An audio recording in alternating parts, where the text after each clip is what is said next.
बिस्मिल्लाहिर्रहमानिर्रहीम। बरकत रमज़ान में खुश आमदीद। कैसे हैं आप सब?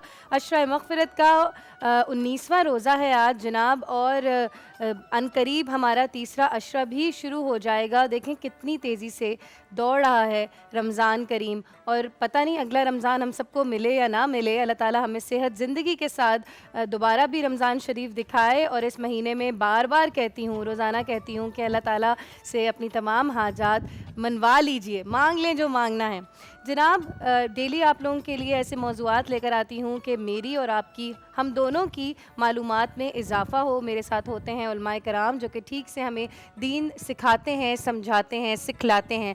आज का मेरा मौजू है उम्महातुल मोमिनीन, यानी उम्मत की माएँ, जो कि सबसे ज़्यादा जिनकी हमें इज़्ज़त करनी चाहिए, जिनका एहतराम करना चाहिए, जिनसे हमने घरेलू मामूलात आका पाक सल्लल्लाहु अलैहि वसल्लम के सीखे हैं और इंशाअल्लाह सारी ज़िंदगी सीखते रहेंगे।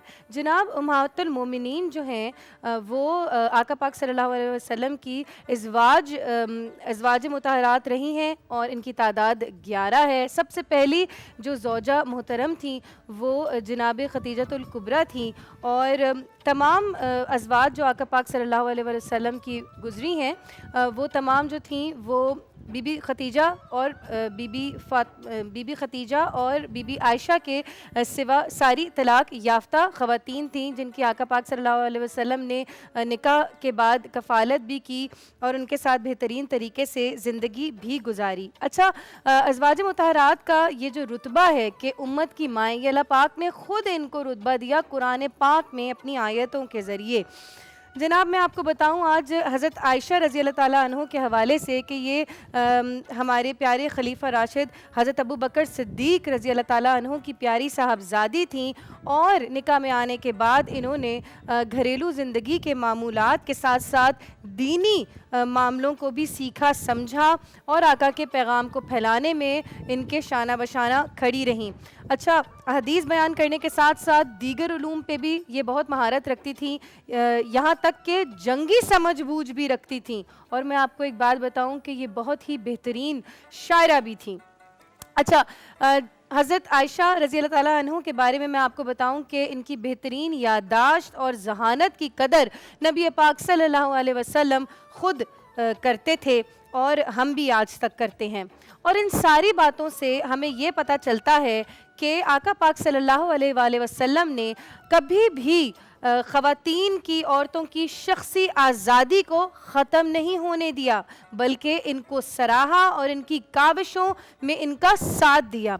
और इन ख़वातीन ने कारोबार से लेके आला तरीन दर्जों पे फाइज होकर बिला खौफ व ख़तर काम किया।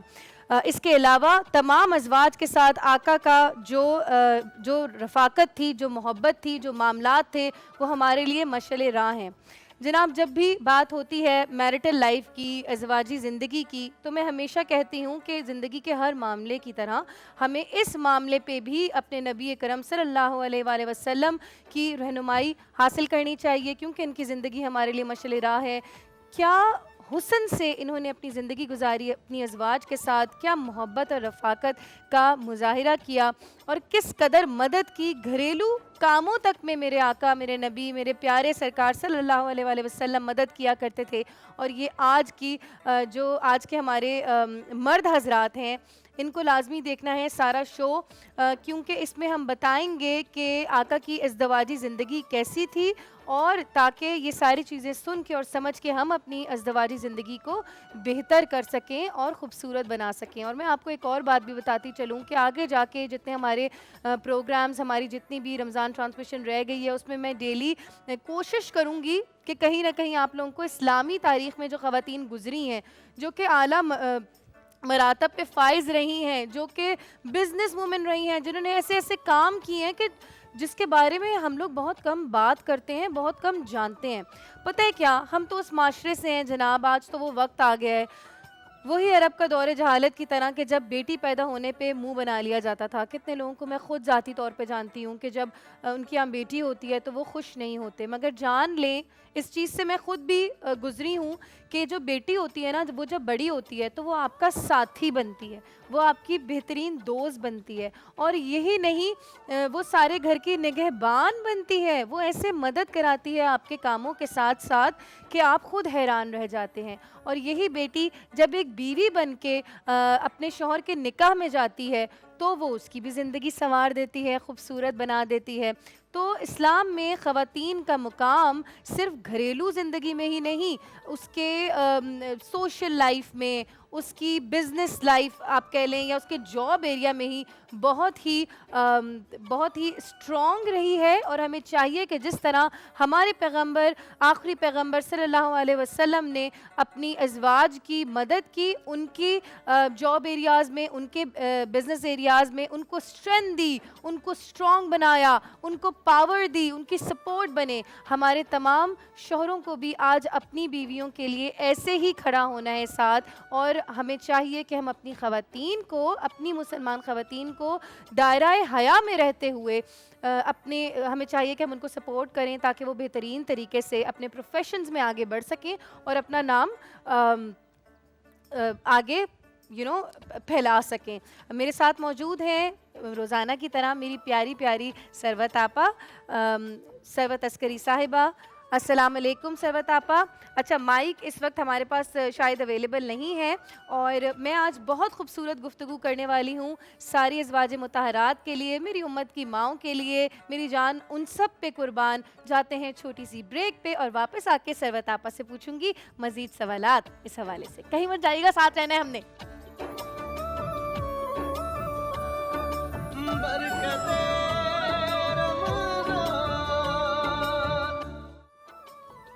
अस्सलाम वालेकुम, बरकत रमज़ान में खुश आमदीद। मेरे साथ मौजूद हैं सरवत अस्करी आपा, और बात हो रही थी ब्रेक पे जाने से पहले थोड़ी बहुत वुमेन एम्पावरमेंट की। वुमेन एम्पावरमेंट की हम बात करते हैं, हमें हर चीज़ की तरह वुमेन एम्पावरमेंट को भी समझना और सीखना चाहिए इस्लामी तारीख़ से।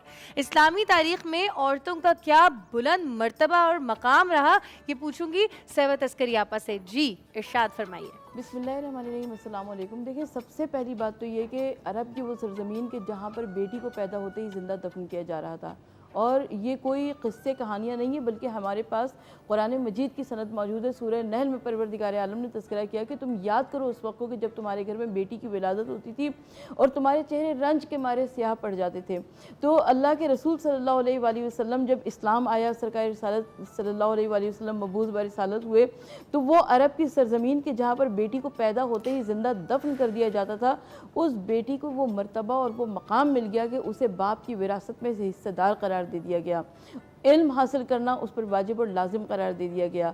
तो आका सल्लल्लाहु अलैहि वसल्लम ने मुझको, आपको, हम तमाम औरतों को इस वक्त बिलखुसूस हमको, वैसे तो उम्मत मुस्लिमा तो बिल्कुल एहसान मानना ही चाहिए, लेकिन बहसियत औरत ये हमारे ऊपर फ़र्ज़ है कि हम आका सल्लल्लाहु अलैहि वसल्लम और इस्लाम का एहसान माने कि सरकार दो आलम सल्लल्लाहु अलैहि वसल्लम की तालीमात ने और इस्लाम ने हमको ये अजीम मकाम और ये मर्तबा अता फरमाया। आपने बात की कि औरत को अपने पैरों पर खड़ा होना चाहिए। देखिए, सबसे पहली बात तो ये कि माशी मनसूबा बंदी किसी भी शख्स के लिए बहुत ज़रूरी है। और मुसलमान या मोमिन जो है वो कभी भी भेड़ बकरियों जैसी, जानवरों जैसी ज़िंदगी नहीं गुजारता है कि आए, खाया पिया, सोए और चले गए, बल्कि वो एक मकसद है, क्योंकि दुनिया मज़रे आखरत है, दुनिया आखरत की खेती है। अब जब दुनिया आखरत की खेती है तो हमको ऐसी ज़िंदगी गुजारनी है जैसी ज़िंदगी अल्लाह को चाहिए, जैसी ज़िंदगी अल्लाह के रसूल सल्लल्लाहु अलैहि वसल्लम को चाहिए। अब उसमें बहैसियत औरत मेरा क्या किरदार है, मैं क्या उसमें डाल सकती हूँ? सबसे पहली बात तो ये कि मैं बहैसियत औरत जिम्मेदार हूँ अपने घर की, अपने बच्चों की। सबसे पहले घर, सबसे पहले घर, बिल्कुल, क्योंकि मेरा शुमार और आपका शुमार उन औरतों में होता ही नहीं है कि जो हम कहते हैं कि घर बाद में बाहर के काम पहले, बल्कि हमको सबसे पहले अपने घर को तश्कील देना है, अपने घर को तरतीब देना है, अपने बच्चों को पालना है। क्योंकि हमारे पास वो वाली अहादीस मौजूद हैं, वो रिवायात मौजूद है कि आका सल्लल्लाहु अलैहि वसल्लम ने फरमाया कि जब कोई औरत अपने बच्चों की तरबियत और निगहदाश्त में मसरूफ़ होती है, अपने घर के कामों में मसरूफ़ होती है, मफ़हूमा नर्स कर रही हूँ, और साथ में ज़िक्र परवरदिगार कर रही होती है, तो परवरदिगार आलम उसको निहायत अजर और सवाब अता करता है। तो हम तो अजर और सवाब के मतलाशी हैं ना। तो सबसे पहली बात तो ये कि हमें अपनी माशियात की मंसूबा बंदी करनी है। और आपा एक और बात यहाँ पे मैं अर्ज़ करती चलूँ कि वो ख़वातीन जो कि काम करती हैं दायरा हया में रहते हुए, सबसे पहली बात। दूसरी बात ये कि जब हम काम पे जाते हैं तो अगर हम अमाल का दारोमदार नीयत पे आपा, जब हम ये नीयत सेट कर लेंगे कि हम लोग काम पे घर से बाहर सिर्फ इसलिए जा रहे हैं कि हम लोगों ने अपने बच्चों की कफ़ालत करनी है और अपने घर की बेहतरीन परवरिश करनी है।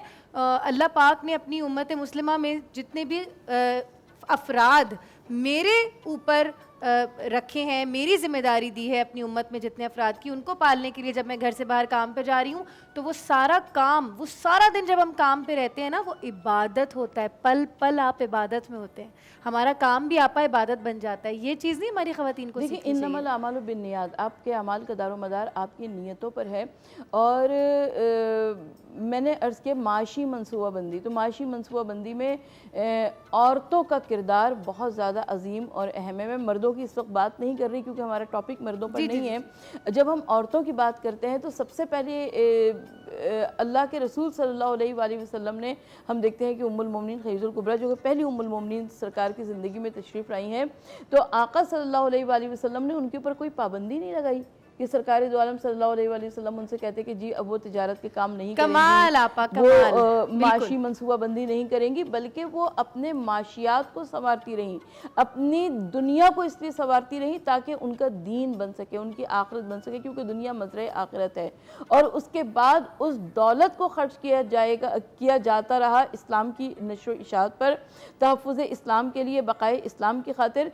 तो वो दौलत कमाना भी हमारे लिए इबादत करार पाया। और सबसे बड़ी बात यह है कि आप अगर दौलत को उस तरीक़े से कमाएं कि जिसकी बिना पर हज़रत उम्मुल मोमिनीन खदीजतुल कुबरा को लक़ब ताहिरा मिला, तो यकीनन मुझे और आपको उनके नक्श कदम पे चलना चाहिए। बिल्कुल ऐसा ही है, बिल्कुल ऐसा ही है आपा। इज़्दवाजी ज़िंदगी में जो आका पाक नबी करम सल्लल्लाहु अलैहि वसल्लम के जो मामलात रहे अपनी अज़वाज के साथ, उनके बारे में ज़रा कुछ इरशाद फरमाइएगा ताकि हम लोग भी लेसन सीख सकें। कि क्योंकि आजकल सीधी बात है कि डाइवोर्सेस का रेट, सबसे ज़्यादा डाइवोर्सेस पाकिस्तान में आई हैं, टॉप 3 में पाकिस्तान था करोना टाइम्स में भी। तो मुझे ये लगा कि जब हम लोग काम धंधे हमारे बंद हुए और हम सब घरों पे बैठ के एक दूसरे की शक्लें एक्चुअली देखने लग गए ना, तो तब आई कुर्बत, करीब होना शुरू हुए एक दूसरे से। क्योंकि सारा दिन तो लोग होते ही नहीं थे, थके हारे ऑफिस से आते थे, बच्चे स्कूल से आते थे, माएँ भी कहीं ना कहीं लगी रहती थी। जब कोरोना ने सब कुछ बंद किया ना आपा, तो हम सबको एक दूसरे की शक्लें देखने के लिए मिली और वहाँ पे हमारा डाइवोर्स रेट जो है वो मैक्सिमम हिट कर गया। तो आप देखिए कितनी अफसोस की बात है आपा। मैं खुद देखती हूँ, अपनी लॉट में भी लड़कियों को देखती हूँ कि सब्र हमारे अंदर से ख़त्म हो चुका है। अच्छा, सब्र के ऊपर तो एक हम पूरा एक प्रोग्राम लेके चलेंगे आपा, उससे हम बताएंगे कि हमारे पैगम्बरों ने भी किस किस तरह से क़सस अंबिया में सब्र की आला मिसाल कायम की। हमारी लड़कियों को सब्र भी तो सिखाए ना आपा, कि अगर माली मसलों में मर्द आ जाता है या किसी और किस्म के मसले, तो लड़कियों ने क्या करना है। देखिए, सबसे पहली बात तो ये कि एक लड़कियां हो या लड़के, उनके गिर्द एक रंग दुनिया बना दी गई है, एक चकाचौंध वाली दुनिया जिसमें उनकी आंखें खीरा हो गई हैं। उनको ज़िंदगी के प्रैक्टिकल मामलात के बारे में पता नहीं। वो समझते हैं कि सुबह जिस तरह टीवी ड्रामों में दिखता है शायद यही ज़िंदगी होती है। तो इनको रियलिटी की तरफ लाया जाए। और रियलिटी की ज़िंदगी हम रिवायात में तो हम पढ़ते हैं कि आका सल्लल्लाहु अलैहि वसल्लम अपना हर चीज़ अल्लाह की राह में खैरात कर दिया करते थे, लेकिन अमली तौर पर हम कितने उसमें पूरे उतरते हैं। हुजूर नबी करीम सल्लल्लाहु अलैहि वसल्लम ने फरमाया कि ख़वातीन नाजुक आबगीनों की मानंद हैं, सुभान औरत को अल्लाह, नाजुक आबगीनों की मानंद तसव्वुर सुभान करो। अल्लाह। तो लेकिन हमारी अमली ज़िंदगी में हम देखते हैं कि मर्द हाथ भी उठाता है औरत पर, और मैं बहुत अफसोस के अल्लाह साथ अर्ज़ अकबर, कर रही अल्लाह हूँ। अकबर। इसके ऊपर बात करेंगे आपा, बहुत ज़रूरी आपने बात फरमा दी है। हम पे छोटी सी ब्रेक पे जाएंगे, वापस आके मैं आपा से पूछूंगी कि जब आपकी बेटी की शादी हो रही हो तो उसको क्या तकलीम करनी है हमने। कहीं नहीं जाएगा, साथ रहेगा।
अस्सलाम वालेकुम, बरकत रमज़ान में हम वापस आ चुके हैं और शुरू करने लगे हैं एक नेकी।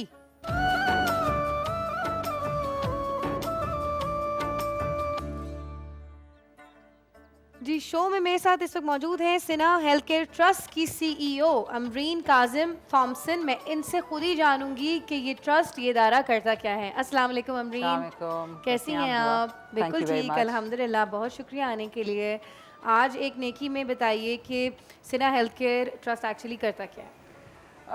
दुआ, जैसे कि आप जानती हैं हमारे यहाँ कराची जो है अब इतना फैल गया है, तकरीबन 40% कराची जो है वो कच्ची आबादीज़ है, इलीगल सेटलमेंट्स है, जहाँ आपकी 47% ऑफ आपकी पॉपुलेशन वहाँ रहती है।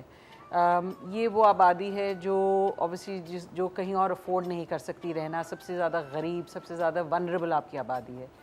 प्रॉब्लम ये है कि हुकूमत जो है इन एरियाज़ में बिकॉज ऑफ लीगल रीजंस वहाँ कुछ बनाने से कासिर है। वो ये कहते हैं क्योंकि ये इलीगल सेटलमेंट्स हैं, ना वो वहाँ बिजली फराहम करते हैं, ना वो सड़कें बनाते हैं, ना अस्पताल बनते हैं, ना पानी की फराहमी है। तो इन एरियाज़ में रहने वाली ह्यूज पॉपुलेशन जो है, बच्चे, औरतें, वो बेसिक ज़रूरियात ज़िंदगी से महरूम हैं। उसमें एक बहुत बड़ी जो ज़रूरत है, और ख़ास तौर पे आपने अभी देखा कि कोविड के ज़माने में हमें कितना इसका अशद हमें तकलीफ़ महसूस हुई पूरे मुल्क की, ना सिर्फ हमारी बल्कि सारी दुनिया में, कि अगर हेल्थ केयर ना हो तो कितनी प्रॉब्लम्स होती हैं, और उससे आने वाली कोई भी वबा हो, पैंडमिक हो, वो और बदतर उन एरियाज़ में होता है। तो हमारे जो फाउंडर हैं डॉक्टर आसिफ इमाम हैं, जो यहाँ जो अमेरिका में बहुत साल रहे और मेडिसिन वहाँ प्रैक्टिस करते थे, उन्होंने वो पाकिस्तान लौटे ये जज्बा लेके कि यहाँ खिदमत करनी है लोगों की। और जो नीड उन्होंने असेस की वो ये थी कि यहाँ पे बेसिक हेल्थ अवेलेबल नहीं है। तो होता ये है कि आपके हस्पताल जो ऑलरेडी ओवरबर्डनड हैं, इतनी बड़ी आबादी है, हस्पताल कम है, वहाँ हर पेशेंट, गरीब पेशेंट जो है, क्योंकि वो फ्री में होते हैं, वो पहुँच जाता है। नज़ला, खांसी, डायबिटीज़, कोई स्किन की इन्फेक्शन है, कोई वैसी इन्फेक्शन है, वो लेके पहुँच जाता है। तो हस्पताल जो हैं आपके वो ब्रेकिंग पॉइंट पे थे और हैं। तो उन्होंने ये सोचा कि ये जो 40% पेशेंट हस्पताल को जाता है, इसको हस्पताल जाने की ज़रूरत नहीं, ये प्राइमरी हेल्थ केयर या फैमिली मेडिसिन का वो है, पेशेंट है। तो उन्होंने बुनियाद रखी पहली सिना क्लिनिक की, जो उन्होंने अपने और अपने कुछ दोस्तों की डोनेशन से बनाई। वहाँ से ये शुरू हुई जर्नी, और आज हम 32 लोकेशंस पे हमारी क्लिनिक्स हैं, जहाँ पे तकरीबन हमारे 100 से ज़ायद डॉक्टर हैं माशाल्लाह। और हम इन क्लिनिक्स में 32 हमारे स्टैटिक क्लिनिक्स हैं, 3 हमारे मोबाइल क्लिनिक्स हैं, और हम जो है तकरीबन 1 मिलियन से ज़्यादा लोगों को हर साल इलाज, ना सिर्फ डायग्नोसिस बट डायग्नोस्टिक्स, क्योंकि हमारी इन हाउस लैब है, और हम टेक होम मेडिसिन भी देते हैं for free? फॉर फ्री जी। हमने अब बहुत छोटा सा एक टोकन हमने इसलिए रखा है क्योंकि वरना होता ये था कि वर्थ और वैल्यू पता चल जी रहा है। वर्थ और वैल्यू पता चलती है, वरना ये होता था आपको पता है दवाइयाँ हम देते हैं वो बेच बिक देते जाती हैं। हैं वगैरह। तो एक बहुत छोटी सी बहुत वो है और उसमें होता ये है कि बहुत से वो पेशेंट्स जो जिनके पास और कोई ज़रिया नहीं है उनकी ज़िंदगियाँ बच जाती हैं। आप कहीं पे भी बाहर डायबिटीज़ और हाइपरटेंशन ऐसी जो क्रॉनिक वो हैं बीमारियों के लिए लोग हॉस्पिटल नहीं जाते। पाकिस्तान में हॉस्पिटल जाना पड़ता है बिकॉज उनके पास क्लिनिक्स फ्रंट लाइन पे नहीं है। 40% मेडिकल डेथ्स पाकिस्तान में जो अब होती हैं वो क्रॉनिक डिजीज़ से होती हैं, और उसमें सबसे क्रॉनिक कैसे हो जाता है, पहले क्यों नहीं उसको पकड़ा जाता? आप ये देखिए देखिए ना, आपका लाइफस्टाइल चेंज होता जा रहा है ना। डायबिटीज़ जो है अब हर घर में है, हाइपरटेंशन जो है अब हर घर में, क्योंकि आपकी ग़िज़ा, आपका इन्वायरमेंट, ये सब कंट्रीब्यूट करता है। और क्योंकि वो शुरू में नहीं पकड़ा जाता, वो मैनेज नहीं होता, वो बढ़ते बढ़ते बढ़ते फिर वो ये होता है कि वो अस्पतालों पे लोग पहुंचते हैं, कभी किसी का हाथ कट जाता है, किसी की आंखें चली जाती हैं, ये सब डेथ्स हो जाती हैं। 40% मेडिकल डेथ्स आपके यहाँ डायबिटीज़। अल्लाह जी, वाकई सही बात है। और इस चीज़ के लिए अवेयरनेस फैलाना बहुत ज़रूरी है। और जब भी आती है डायबिटीज़ की बात, तो मैं जितने भी बुज़ुर्ग अफराद मुझे देख रहे हैं, मैं उनसे जो है ना गुजारिश है मेरी हाथ जोड़ के, खुदारा अगर आप डायबिटिक हैं डेली वॉक करें, अपनी दवाइयाँ खाएं, अपने मीठे को कंट्रोल करें, क्योंकि आपको अपनी ज़िंदगी प्यारी नहीं होगी, आपके जो बच्चे हैं ना, जिनकी ज़िंदगी आप लोगों से चल रही है, जो घर आप लोगों की वजह से जिन घरों में रौनक है, उनको आपकी बहुत ज़रूरत है। और वो आपकी सेहत की, आपकी तंदुरुस्ती, आपकी ज़िंदगी के लिए दुआएं मांगते हैं। और यकीन करें कि जिस घर में बुज़ुर्ग ना हो वो घर बड़ा ही वीरान होता है। तो डायबिटीज़ वाले जो अफराद हैं उनको बहुत ज़्यादा उसकी ज़रूरत है, एहतियात और वो सारी चीज़ों की, मगर करते नहीं है। हाइपरटेंशन डायबिटीज़ दोनों। अच्छा, हाइपरटेंशन भी इतनी खतरनाक बीमारी है? बिकॉज देखें स्ट्रेस है ज़िंदगी में, हर आदमी की ज़िंदगी में हाइपरटेंशन तो आजकल जवानों को भी हुई है। और आपके यहाँ अगर 55 से पहले 50 से इस तरफ अगर खुदा न खास्ता किसी को हार्ट अटैक हो जाए, उसमें बचने की जो इम्कान होते हैं वर्चुअली नथिंग होते हैं। और आप यकीन करें क़यामत की भी निशानी है। मैं पूछूंगी कि क़यामत से पहले जो है वो वबा की तरह दिल के अमराज होंगे ना। और वाकई आप यकीन करें कि 30-30 साल की उम्र के लड़के, 25-25 साल की उम्र के लड़के, क्या पता चला भाई नमाज पढ़ने गया था, गाड़ी में हार्ट फेल हो गया। जी हाँ, बिल्कुल। तो ये बहुत ज़्यादा चीज़ आम हो गई है। क्या मैं आपसे सवाल पूछ सकती हूँ, हाइपरटेंशन के हवाले से कुछ बता सकती हैं आप? देखिए हाइपरटेंशन, हार्ट डिजीज़, ब्लड कैसे प्रेशर होती है बताइए। High blood pressure, low blood pressure, मैं डॉक्टर नहीं हूँ, मगर जितना आप ऑर्गेनाइजेशन में रहती हैं इल्म में, तो बेसिकली हाइपरटेंशन जो होती है या तो हेरिडिटरी होती है या आपको वक्त के साथ आपकी अपनी हैबिट्स की वजह से हो जाती है। एंजाइटी भी होती है आपको, palpitation, anxiety, stress, all of them contribute to hypertension. ये हाइपरटेंशन की वजूहात होती हैं। बहुत से लोगों को तो उनको हेरिडिटरी होती है। अच्छा, कोलेस्ट्रॉल की भी इसमें प्रॉब्लम होती है? हाइपरटेंशन कोलेस्ट्रॉल से होती है ना? हार्ट डिजीज सारी के ये वजूहात हैं, हाई कोलेस्ट्रॉल, लो कोलेस्ट्रॉल। अब देखिए ये बातें मुझे नहीं पता, तो ये उस आवाम को क्या पता होगी जिनके लिए आप काम करती हैं। इनको तो आप अवेयरनेस देते होंगे, फिर उनको सारी मदद वगैरह करते होंगे। अच्छा, छोटी सी ब्रेक पे जाना है, वापस आएंगे और मजीद जानेंगे सिन्हा हेल्थ केयर ट्रस्ट के हवाले से, और ये भी जानेंगे कि हमें इनकी मदद किस तरह करनी है। वापस आते हैं बरकत रमज़ान में।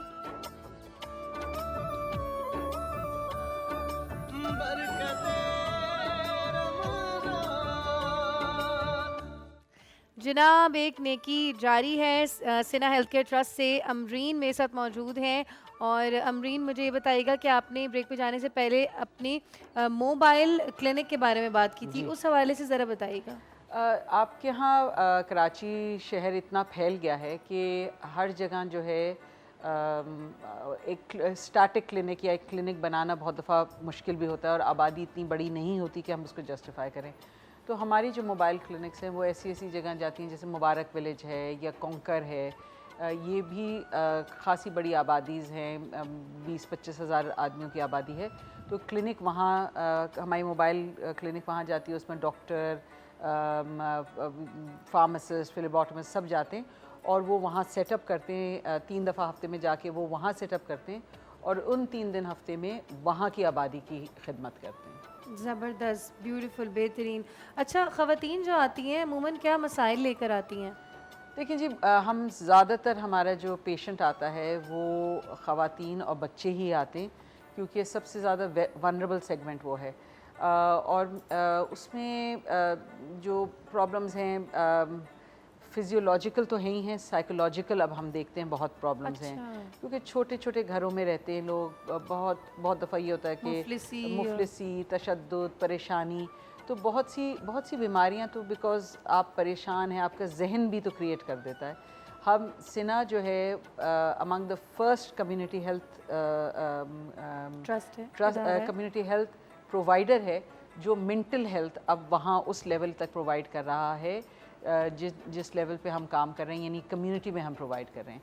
और मैं आपको बताऊं दुआ, we are the only ones जिनके पास आपने आगा खान में जैसे देखा होगा कि जब डॉक्टर आप जाती हैं, डॉक्टर जो होता है वो सारा कुछ कंप्यूटर पे कर रहा होता है, एंटर कर रहा होता है।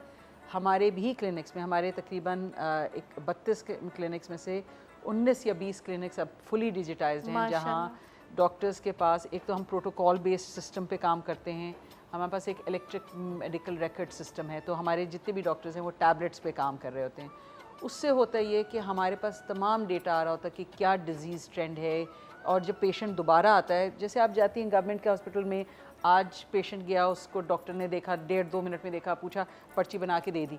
अब जब वो नेक्स्ट टाइम पेशेंट जाएगा, ना कोई उसका रिकॉर्ड है, ना वो वही डॉक्टर है, ना कोई उसकी मेडिकल हिस्ट्री ली गई। हमारे पास पेशेंट की साल की मेडिकल हिस्ट्री होती है, तो हम उसको जो है प्रोग्रेसिवली ट्रीट करते रहते हैं। ब्यूटीफुल। तो बहुत दफ़ा ये होता है कि लड़की हमारे पास आती है जब 14-15 साल की होती है, फिर वो जब शादी होती है, जब वो खुद माँ बनती है, वो एज ए प्रेग्नेंट वो आती है, फिर माँ बन के आती है, फिर वो बच्चे लेके आती है। ज़बरदस्त। सो तो इट्स हम कम्युनिटी का हिस्सा हैं। और इसी तरह फैमिलीज़ हमारे साथ जुड़ गई हैं। और हम गवर्नमेंट के साथ भी बहुत काम करते हैं। गवर्नमेंट के साथ क्या काम कर रहे हैं? देखिए, वही मैं आपको बता रही थी ना कि कच्ची आबादियों में गवर्नमेंट अपना तो सेटअप नहीं कर सकती। पाकिस्तान गवर्नमेंट ने एक्सपैंडेड इम्यूनाइजेशन एक प्रोग्राम किया है EPI के नाम से, और उनके जो उनके वर्कर्स जो हैं वो जाके इंजेक्शन लगाते हैं हमारे बच्चों को, तो उनको भी जगह हम फ्राहम करते हैं। ज़बरदस्त। मुझे ये बताइएगा कि इस कार्य खैर में हम आगे बढ़ के किस तरीके से आपकी मदद कर सकते हैं, सबकी मदद कर सकते हैं एक्चुअली कम्युनिटी की? जी, एक तो ऑफ कोर्स ज़कात, फ़ितरा, सदका, जो भी लोग इंडिविजुअल वो डोनेट करें, मगर हमारी रिक्वेस्ट होती है कॉर्पोरेशन से, कॉर्पोरेट से, कि अगर वो हमारी हेल्प करें, ख़ास तौर पे फार्मास्यूटिकल इंडस्ट्री, क्योंकि दवाएं जो हम लोगों को देते हैं वो दवा अक्सर हमारे लोग अफोर्ड नहीं कर सकते। एक इंसुलिन की जो अब एक वायल ऑफ इंसुलिन है वो 780 रुपए की है, और उसको ना मिलने की वजह से लोगों के डेथ्स हो जाती हैं। अल्लाह, यानी तकरीबन 1000 रुपए दिन का खर्चा, 30,000 एक नॉर्मल बंदा कहाँ से लाएगा जो बेचारे की सैलरी 30,000 होगी? एक वायल 3-4 दिन तो चलती है, मगर फिर भी 15,000 भी देखे ना, सैलरी स्केल ही कितना है पाकिस्तान में। जी एग्जैक्ट। 30,000 एक बंदा अगर कमाता है, 15 वो माँ की दवाइयाँ ले आए जिसमें सिर्फ इंसुलिन आ रही है, तो आप बताएं वो कहाँ से घर का किराया देगा और कहाँ से खुराक अच्छी देगा, खुराक अच्छी कहाँ से देगा। वाकई हम लोग को रमज़ान के महीने में बहुत ज़्यादा ज़रूरत है कि हम लोग आगे बढ़ के इन इदारों की मदद करें ताकि ये मज़ीद आगे इंसानियत की मदद कर सकें। अमरीन, बहुत शुक्रिया। अल्लाह ताला सिना हेल्थ केयर ट्रस्ट को मज़ीद आगे लेके जाए, तरक्कियाँ दे, ताकि अल्लाह ताला की मखलूक इससे फ़ायदा हासिल कर सके। छोटी सी ब्रेक पे जाते हैं, वापस आएंगे बरकत रमज़ान में।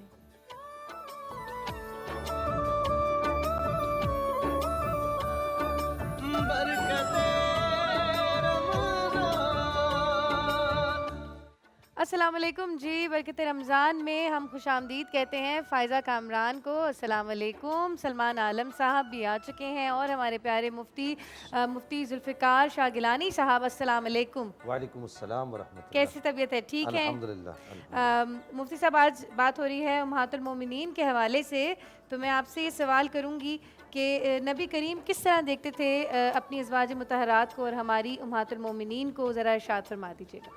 बिस्मिल्लाहिर्रहमानिर्रहीम। अल्लाहु रब्बु मुहम्मदिन सल्लल्लाहु अलैहि वसल्लम नहनु इबादु मुहम्मदिन सल्लल्लाहु अलैहि वसल्लम ली खमसतुन नुत्फ़ी बिहा हर्रल वबाइल हातिमा अल मुस्तफ़ा वल मुर्तदा व बनाहुमा व सय्यदा सबसे पहले तो मैं आपको और आपकी पूरी टीम को इस बात पर सद मुबारकबाद पेश करूंगा कि आपने उम्मत की माओं के तज़किरे के लिए आज इस प्रोग्राम का इनेकाद किया, और फिर उसके बाद एक आज आलम इस्लाम पर एक आज गम की कैफियत भी है कि मेरे मौला कायनात मौला अली करमल्लाहु तआला वजल करीम की शब ज़रबत जो गुज़िश्ता शुरू साल हो गुज़री, चुकी है, बिल्कुल। वो गुज़री। अल्हम्दुलिल्लाह सुम्मा अल्हम्दुलिल्लाह आज सहरी में मैंने और मेरे बच्चों ने हुज़ूर मौला मुर्तज़ा करमल्लाहु तआला वजल करीम की बारगाह में नजराना भी पेश किया इसाले सवाब की सूरत में। बिल्कुल, ये बताने का मकसद ये है कि लोग भी इस तरफ माइल हों, इस तरफ बिल्कुल राग़िब हों। बिल्कुल बिल्कुल। नबी पाक सल्लल्लाहु तआला अलैहि वसल्लम के हरम में जो खातून आ गई,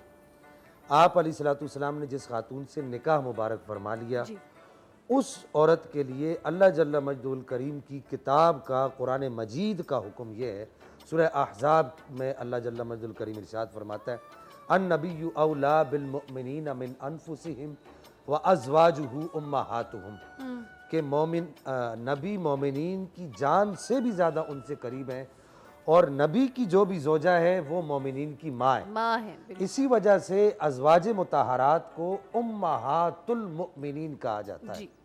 और इनको मुताहरात इस वजह से कहा जाता है कि हमारे यहाँ जो आयत ततहीर का जो मदलूल है वो अज़वाज मुताहरात भी हैं। अच्छा, यानी आयत ततहीर का जो मिसदाक है जी, वो पंचतन पाक, यानी वो 4 तन पाक, पंचतन तो खुद नबी पाक अलैहिस्सलाम हो गए, और अज़वाज मुताहरात भी उसमें दाखिल हो गए।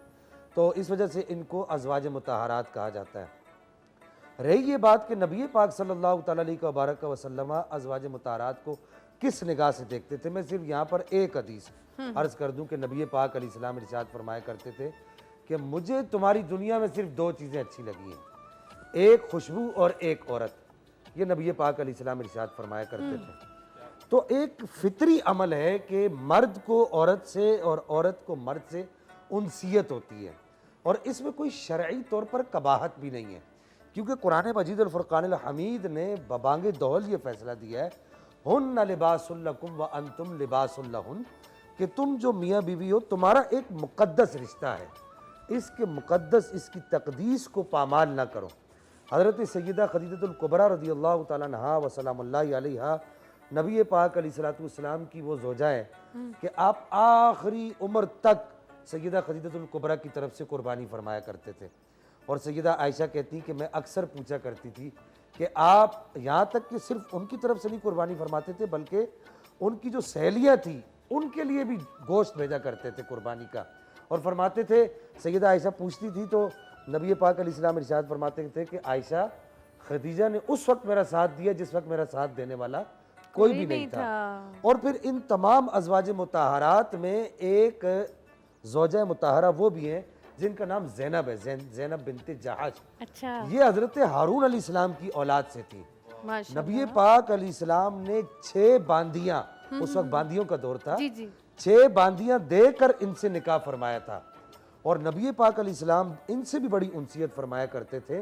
यानी चलते चलते इनसे निकाह हुआ, और चलते चलते आप अलैहिस्सलाम ने वलीमा किया, खाना खिलाया, और आप अलैहिस्सलाम जो है इनके साथ एतिकाफ में, रिवायात में आता है कि एतिकाफ में इनके साथ बैठकर राज़ो न्याज की बातें भी किया करते थे। हज़रत ज़ैनब बिनते जहाश रज़ियल्लाहु तआला अन्हा व सलामुल्लाहि अलैहा, ये नबी पाक अलैहिस्सलाम की वो ज़ौजा थी।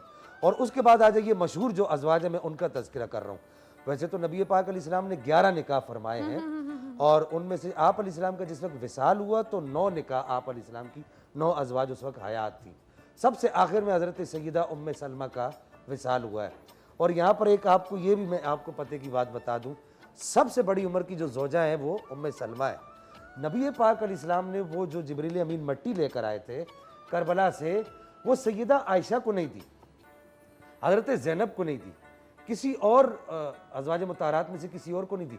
सबसे बड़ी उम्र की जो ज़ौजा थी उनको दी, हज़रत उम्मे सलमा को दी, क्योंकि नबी पाक अलैहिस्सलाम जानते थे अगरचे उम्र इनकी बड़ी है, ये उस वक्त हयात होंगी। तो ये वही उम्मे सलमा है जिन्होंने, देखिए ना, आले बैते अतहार के घराने के अफराद की अमानतों को संभालने वाली भी अज़वाज मुताहरात हैं। बिल्कुल बिल्कुल। जब मेरी अम्मा पाक सैयदा खातून जन्नत का निकाह होता है तो सैयदा खातून जन्नत के घर पे, वो पुराने ज़माने में शायद पता नहीं आपको याद हो ना हो, आपा को कुछ याद होगा, शायद आपने देखा होगा वीडियोज़ वगैरह में, वो लेपते थे घरों को, मट्टी से, एक मखसूस किस्म की मट्टी होती है, उससे लेपते थे, चिकनी मट्टी जिसको कहते हैं, और हमारे यहाँ उसको लसनी मट्टी कहते हैं, लस मट्टी। तो अज़वाज मुताहरात खुद हज़रत सैयदा आयशा, हज़रत हफ्सा, हज़रत ज़ैनब बिनत जहाश, ये सब मिलकर सैयदा खातून जन्नत का घर सजाने के लिए गए। माशाल्लाह। मुफ्ती साहब एक और अच्छा सॉरी जी आप बोले, आप बोले। वो मुझे बात एक याद आ गई माजरत के मुँह मुबारक भी जो था वो आका पाक सल्लल्लाहु अलैहि वसल्लम का जनाब सलमा के पास हुआ करता जी, था, जनाब उम्मे और सलमा वो के लोग पास। आया करते थे जी हाँ। और शिफा पाने के लिए, बड़ी बड़ी बीमारियों से शिफा पाने के लिए जनाब उम्मे सलमा जो थी वो पानी गुजार के अंदर देती जी थी। हाँ, हाँ, और उससे बड़े बड़े लोग शिफा याब होते थे। बताइएगा। जी हाँ, ये हज़रत उम्मे सलमा रज़ी अल्लाह तआला अन्हा व सलामुल्लाहि अलैहा, चूँकि नबी पाक अलैहिस्सलाम की ज़ौजा हैं तो मैं इसलिए इनके लिए सलामुल्लाहि अलैहा का भी लफ्ज़ इस्तेमाल कर रहा हूँ। तो इनके पास नबी पाक अलैहिस्सलाम के मुँह मुबारक में से एक मुँह मुबारक था। अच्छा, मुँह मुबारक कहते हैं जुल्फ को, बाल को, जी, जी। ये अरबी ज़बान का लफ्ज़ है। वो एक मुँह मुबारक में से एक मुँह मुबारक था। और इसी तरह अगर आप देखें ना तो जितनी अज़वाज मुताहरात थी उन सब के पास नबी पाक अलैहिस्सलाम का पसीना मुबारक था। अच्छा, वो मुश्किल वक्त में क्या करती थी, जैसे कहीं जाना होता था, मुश्किल वक्त से मुराद ये कि किसी तकरीब वगैरह में जाना होता था, ख़वातीन की तकरीब में, तो वो खुशबू वो लगा के जाया करती थी। तो पूरे मदीने के लोग पूछते थे कि ये इतनी महंगी खुशबू कहाँ से लाए, और वो पूरे मदीने में वो खुशबू ढूंढा करते थे लोग सुभान कि ये अल्लाह। खुशबू कहाँ से आएगी। तो अज़वाज मुताहरात यही जवाब देती थी कि ये खुशबू तुम्हें कहीं से नहीं मिलेगी, ये नबी पाक अलैहिस्सलाम के मुबारक पसीने की खुशबू है। बिल्कुल। और मुफ्ती साहब ये भी फरमाइएगा कि कभी कभी मुँह मुबारक से पानी नहीं गुजारती थी लोगों को शिफा के लिए, जो जिस धात में मुँह मुबारक रखा हुआ था उस धात से ही पानी गुजार देती थी ना, लोग उससे भी शिफायाब हो जाते थे। एक वो छोटी सी बॉक्स थी, हाँ, उस बॉक्स को ही जो है ना वो पानी के अंदर ऐसे घुमा के वो दे देती थी, उससे भी शिफायाब हो जाती। बिल्कुल। मैं आपको अपनी जिंदगी का यहाँ पर सिर्फ एक अर्ज कर दूं कि मुझे चंबल का आपने नाम सुना होगा, एक्जिमा जिसको कहते हैं, मुझे यहाँ पर एक्जिमा हो गया। मैंने बहुत इलाज, 8 साल इलाज कराया, मुख्तसर अर्ज कर रहा हूँ, 8 साल इलाज कराया। 8 साल के इलाज के बावजूद मैं ठीक नहीं हुआ। 12 रबीउल अव्वल की रात को नबी पाक अलैहिस्सलाम के मुँह मुबारक को गुस्ल दिया जा रहा था, तो उसका जो पानी थोड़ा सा मैंने लिया और लेकर जब मैं यहाँ लगाने लगा तो मैंने सोचा कि मेरा वजूद तो गंदा है, ये नबी पाक अलैहिस्सलाम के मुँह मुबारक का गसाला है, मैं इसको अपने गंदे वजूद पर कैसे लगाऊं। अच्छा, मैंने उसको अपने हाथ पर नहीं लगाया, वो ये पूरा मेरा बाजू भर गया था एक्जिमा से। मैंने उसको पी लिया, इस नीयत से पी लिया कि अल्लाह जल्ला मजदुल करीम इससे मुझे शिफा अता फरमाएगा। और वो जो जिस डिबिया में था ना, वो डिबिया में अपने जख्म के ऊपर घुमाता था। ये मैं रोज़े की हालत में हूँ, वल्लाहिल अज़ीम अल्लाह ताला ने मुझे उससे शिफा दी। तो अब आप ये देखिए कि वो एक चीज़ जो नबी पाक अलैहिस्सलाम से मस हो गई, अल्लाह ताला ने उसमें इतनी बरकतें रखी हैं। जो बात मैं अर्ज़ करना चाह रहा हूँ, तो वो अज़वाज मुताहरात जो नबी पाक सल्लल्लाहु अलैहि वसल्लम के हरम में रही हैं, उनकी अज़वाज, उनकी ज़ातों में अल्लाह ताला ने कितनी बरकतें रखी होंगी। और इन अज़वाज में से एक ज़ौजा वो भी हैं जिनके हुजरे में आज भी नबी पाक अलैहिस्सलाम आराम फरमा है, और जिनके हुजरे में कुरान नाजिल होता था। दीगर अज़वाज के हुजरों में कुरान नाजिल नहीं होता था, कि अगर वही भी आती थी तो वो सैयदा आयशा सिद्दीक़ा रज़ियल्लाहु तआला अन्हा के हुजरे में आया करती थी। और आप ये भी देखिए कि सैयदा आयशा सिद्दीक़ा उम्मत की सबसे बड़ी फ़क़ीहा हैं, सबसे बड़ी मुजतहिदा हैं। आप सहाबाए किराम कहते हैं कि जो मसला में समझ नहीं आता था वो हम पर्दे में जाकर सैयदा आयशा सिद्दीक़ा से पूछा करते थे, और अगर हम पर्दे में जाकर नहीं पूछ सकते थे तो आपके जो भांजे थे हज़रत अब्दुल्ला बिन ज़ुबैर बिन अल-अवाम, उनको भेजकर हम मसले पूछा करते थे। तो नबी पाक सल्लल्लाहु अलैहि वसल्लम की, यहाँ तक के नबी पाक अलैहिस्सलाम हज़रत सैयदा आयशा को कहा करते थे कि आयशा तू मेरी हुमैरा है। हुमैरा मतलब? हुमैरा कहते हैं लाल रंग की गुड़िया को। अल्लाह अकबर। अब आप देखिए कि नबी पाक अलैहिस्सलाम अज़वाज से कितनी मोहब्बत फरमा। बिल्कुल बिल्कुल। हमारे मुआशरे में अगर आज कोई शौहर अपनी बीवी को इस तरह का कोई लफ्ज़ कह दे जिससे मोहब्बत का इजहार होता नहीं, हो, पहले तो मर्दानगी पे ही एक वो आ जाएगा ना, सवालिया निशान, नहीं मैं चौधरी हूँ। छोटी सी ब्रेक पे जाते हैं, वापस आएंगे और अपनी गुफ्तगू को जारी रखेंगे। अभी बहुत सारे सवाल मेरे जहन में और बहुत कुछ सीखना है हमने अपने उलमाए कराम से। वापस आते हैं बरकत रमज़ान में।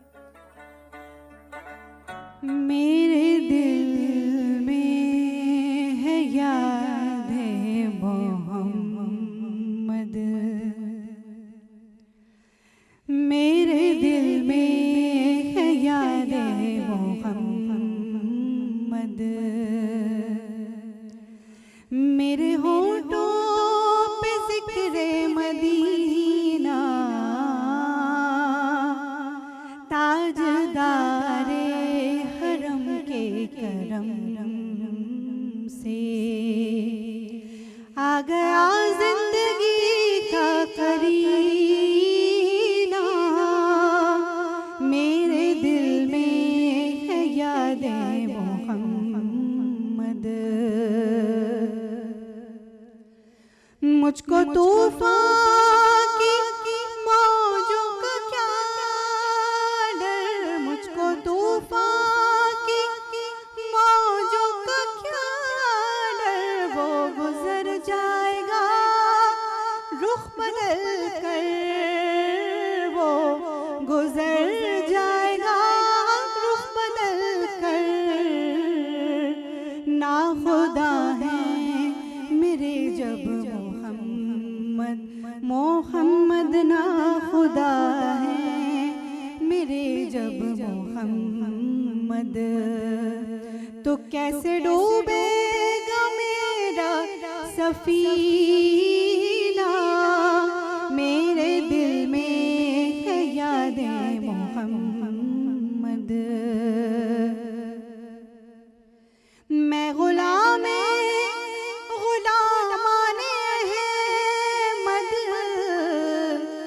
सगे आस्ताने मोहम्मद, मैं सगे आस्ताने मोहम्मद।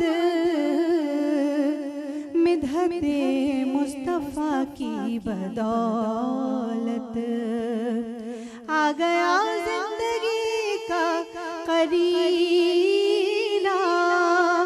मेरे दिल में है यादें मोहम्मद, और हर खता पर मेरी चश्म पोशी, हर खता पर मेरी चश्म पोशी। हर तलब पर अताओं की बारिश, हर तलब पर अताओं की बारिश। मुझ गुनाहगार पर किस कदर है, मुझ गुनाहगार पर किस कदर है।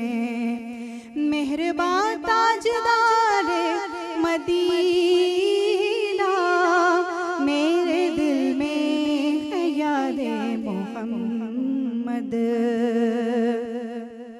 और दिल शिकस्ता है मेरा तो क्या हम, दिल शिकस्ता है मेरा तो क्या हम। इसमें रहते हैं शाहिद आलम, इसमें रहते हैं शाहिद आलम। जब से मेहमान हुए हैं वो दिल में, दिल मेरा बन गया है मदीना। मेरे दिल में है यादें मोहम्मद, मेरे होठों पे जिक्रे मदीना। ताजदारे हरम के करम से आ गया जिंदगी का करीना। मेरे दिल में है यादें मोहम्मद। सुभान अल्लाह, सुभान अल्लाह, सुभान अल्लाह। मेरी बचपन से फेवरेट वाली नातों में से ये एक नात है ना। और ये सुन के मुझे लगता है सारी नातें सुन के इंसान का दिल जो है वो बिल्कुल मदीना पहुंच जाता है ना। ऐसा ही है। बहुत शुक्रिया फ़ायज़ा। अच्छा आपा, मैं आपसे ये पूछूंगी कि आज सारी दुनिया में ये तासुर दिया जा रहा है कि मज़हब इस्लाम जो है वो औरत की तरक्की के ख़िलाफ़ है। इस हवाले से आप क्या फरमाएंगी? बिस्मिल्लाहिर्रहमानिर्रहीम, अस्सलाम वालेकुम। सबसे पहली बात तो मैं ये अर्ज़ करना चाहती हूँ कि इस्लाम ने औरत का मैदान अमल कुछ और करार दिया है, मर्द का मैदान अमल कुछ और करार दिया है। और दोनों मिलकर जब अपने अपने मैदान अमल में अपनी अपनी तमाम तर सलाहियतों को सर्व करेंगे तो उसके नतीजे में, क्योंकि इनके इत्तिसाल से बाहमी एक घर बनता है, एक ज़िंदगी बनती है, एक फैमिली लाइफ बनती है, तो उसके बाद हम देखते हैं कि वो एक आइडियल फैमिली लाइफ बनती है। तो औरत की तरक्की में इस्लाम कहीं से भी रुकावट नहीं है। औरत के ना आगे बढ़ने पर पाबंदी है, औरत के ना पढ़ने पर पाबंदी है, लेकिन चादर और चार दीवारी के अंदर अपने वाजिबात पर अमल करते हुए औरत अपने लिए कसब माश भी कर सकती है, औरत अपने लिए तालीम भी हासिल कर सकती है। औरत को हर तरीक़े से इस्लाम ने भी हुकूक दिया, सरवर कौनैन सल्लल्लाहु अलैहि वसल्लम ने भी हुकूक दिए, लेकिन उसके बावजूद हम देखते हैं कि कहीं ऐसा ना हो कि उस आज़ादी का, उन राइट्स का औरत गलत फ़ायदा उठा ले। और आप एक और बात ये बताइएगा कि जैसे कि शो के शुरुआत में मैंने आपसे जिक्र किया था बीबी खदीजतुल कुबरा के हवाले से कि वो बेहतरीन कारोबार कर देती हैं और सारी चीज़ें, तो ये ज़रूर सब ख़वातीन को बताइएगा कि जो भी औरत कमाती है वो अगर हम बीबी खदीजा से सीखें तो हम ये सीखते हैं कि उन्होंने अपने मुआश का जो खर्च करने का सिलसिला था और मुआश के फ़ैसलों का हक़ उन्होंने नबी करीम सल्लल्लाहु अलैहि वसल्लम को दिया। तो आज औरत जो वुमेन एम्पावरमेंट को किसी और ही ज़ुमरे में ले गई हैं, उनको भी ये चीज़ समझना चाहिए कि हम अपने मुआश का खर्च करने का और फाइनेंसिस को समेटने का, सही ठिकाने लगाने का हक़ जो है वो हमें भी अपने शौहरों को देना चाहिए। बिल्कुल देना चाहिए, लेकिन आपके ऊपर आपको सबसे पहले ये देखना चाहिए कि जो मुकाबिल फ़रीक है उसके अंदर सलाहियतें कितनी हैं। सलाहियतें अगर उसकी सलाहियतें, मर्द की सलाहियतें कम है, औरत की सलाहियतें ज़्यादा हैं, तो औरत को अपनी सलाहियतों को इस्तेमाल करना चाहिए। और अगर मर्द उससे ज़्यादा जहानत में, ज़कावत में, लियाकत में आगे है, तो कुरान का भी ये फैसला है कि मर्द जो है वो औरत के ऊपर हाकिम करार दिया गया और मर्द को वली करार दिया गया। तो जब इस हवाले से भी आगे मज़ीद गुफ्तगू करेंगे। बिल्कुल इंशाअल्लाह ताला। जी, तो जब हम ये बात मैं अर्ज़ करना चाहती हूँ कि हुज़ूर नबी करीम सल्लल्लाहु अलैहि वसल्लम ने उम्मुल मोमिनीन मलिकतुल अरब खदीजतुल कुबरा से दौलत मांगी नहीं थी। बिल्कुल, कहीं पर भी हमें ये कर रिवायत ऐसी नहीं मिलती। हाँ, उम्मुल मोमिनीन ने सिर्फ अपने सरताज की मुस्कुराहट के लिए कि जबीन मुस्तफ़ा सल्लल्लाहु अलैहि वसल्लम पर कोई शिकन ना आने पाए, उम्मुल मोमिनीन ने अपनी तमाम दौलत अल्लाह के रसूल सल्लल्लाहु अलैहि वसल्लम को हिबा कर दी थी और बक़ाए इस्लाम, इशाअत इस्लाम और तहफ़्फ़ुज़ इस्लाम के लिए उस दौलत को बेदरिग़ खर्च किया गया।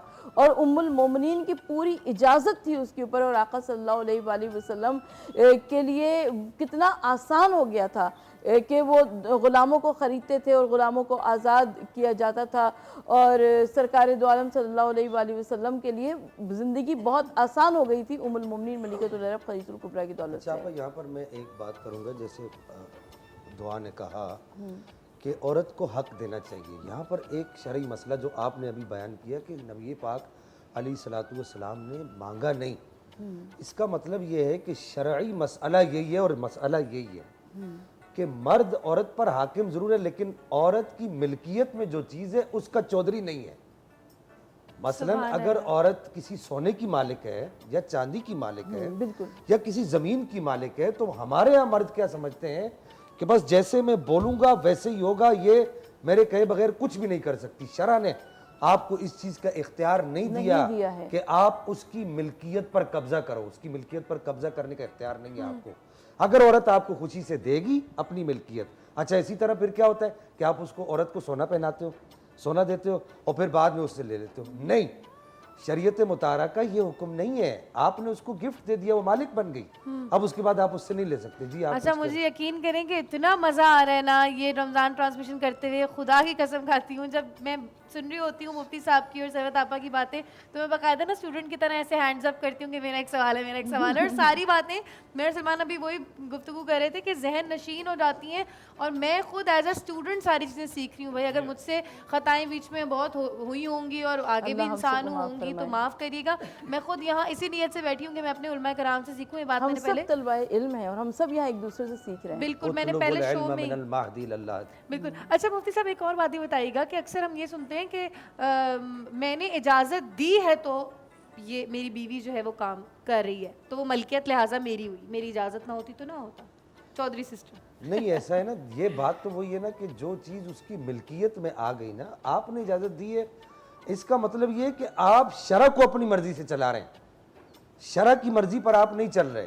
औरत काम कर सकती है? नहीं, अब ये एक अलग बात है कि औरत बअमरे मजबूरी काम कर सकती है। मजबूरी, बअमरे मजबूरी, वो भी उस तरीके से जो तरीके शरीयत मुताहरा ने उसको जिन तरीकों से इजाज़त दी है उन तरीकों से कर सकती है। अब उन तरीकों से काम करने के बाद इसकी जो खून पसीने की कमाई है, मैं आपसे एक सवाल करता हूँ, जो खून पसीने की शौहर की कमाई है उस पर औरत चौधराहट नहीं जमा सकती। शौहर के जहन में ये होता है क्योंकि मैं इसका मालिक हूँ, ये मेरी खून पसीने की कमाई है। तो इसी तरह का औरत की भी तो खून पसीने की कमाई है ना, वो भी तो उसकी मालिक है ना। आप उसके हाकिम जरूर है लेकिन उसकी चीजों के मालिक नहीं है। बिल्कुल, बिल्कुल। अगर वो आपको हुजूर सैयदतुना खदीजतुल कुबरा मलिकतुल अरब रज़ियल्लाहु तआला अन्हा व सलामुल्लाहि अलैहा, हम सब मोमिनों की माँ, हमारे माँ बाप उन पर कुर्बान, उनका अलग किरदार अगर आपके अंदर है और आप अपना सब कुछ अपने शौहर पर कुर्बान करना जानती हैं तो फिर तो ठीक है।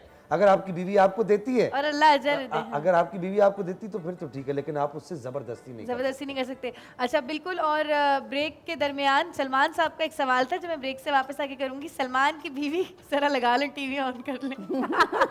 वापस आते हैं बरकत रमजान में।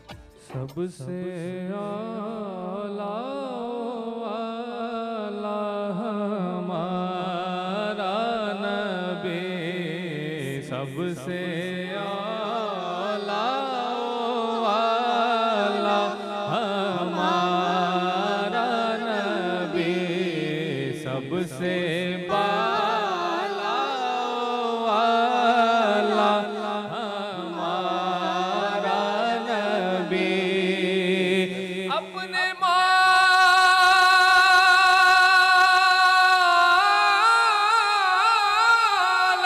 का प्यारा हमारा नबी, दोनों आलम का गोला हमारा नबी, सबसे आला वाला कौन देता है,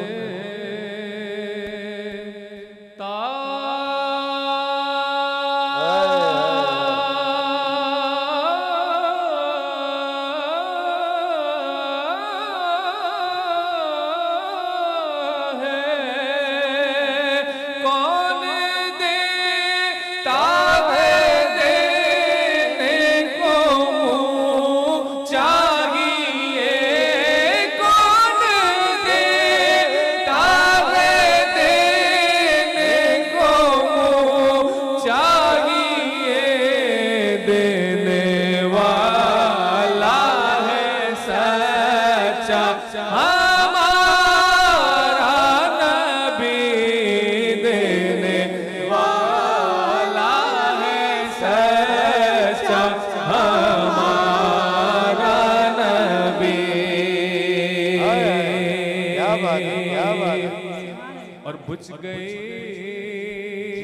जिसके आगे सभी मशाले, वाह, वाह, वाह, वाह, वाह, वाह, वाह।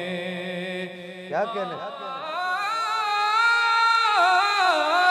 बुझ गई जिसके आगे सभी मशाले, बुझ गई जिसके आगे सभी मशाले, शम्मा वो लेकर आया हमारा नबी, शम्मा वो लेकर आया हमारा नबी। क्या खबर, क्या खबर, कितने तारे खिले बुझ गए, क्या खबर, कितने तारे खिले बुझ गए, क्या खबर, क्या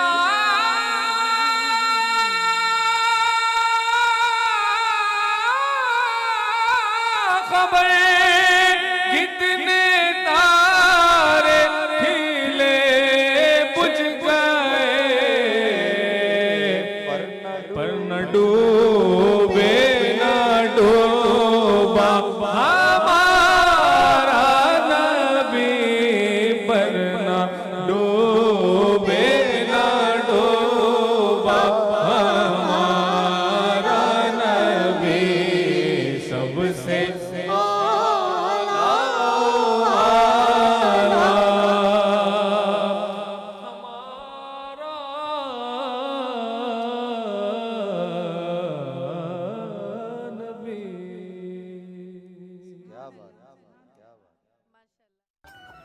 बरकत रमज़ान में हम वापस आ चुके हैं और शुरू हो गया है अफ्तार मज़ेदार।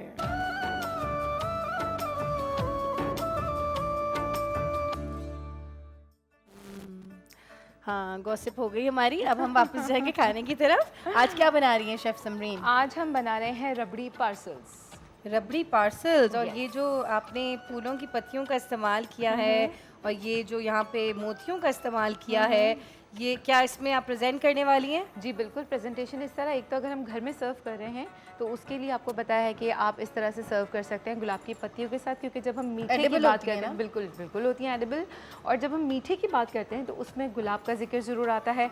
उसके साथ हम क्या कर रहे हैं कि अगर आप, क्योंकि अब आखिरी अशरा शुरू हो चुका है, बहुत सारी बच्चियाँ हैं जिनकी इंगेजमेंट्स हुई हुई होती हैं, उनकी ईदी जा रही होती है, तो यही रबड़ी पार्सल्स अगर बहुत आसान है, अगर बच्चियाँ बनाकर छोटी सी डिश में, देखिए ये मैंने बनाई है एक प्लेट, जो आपके डिनर सेट की प्लेट होता है ना कि ख़राब हो जाती है, चिप हो जाती है, और इससे तो निकाह होता है। जी ये भी मैं मेरा लेकर हो आई चुका है, थी। मैं छोड़ रही हूँ।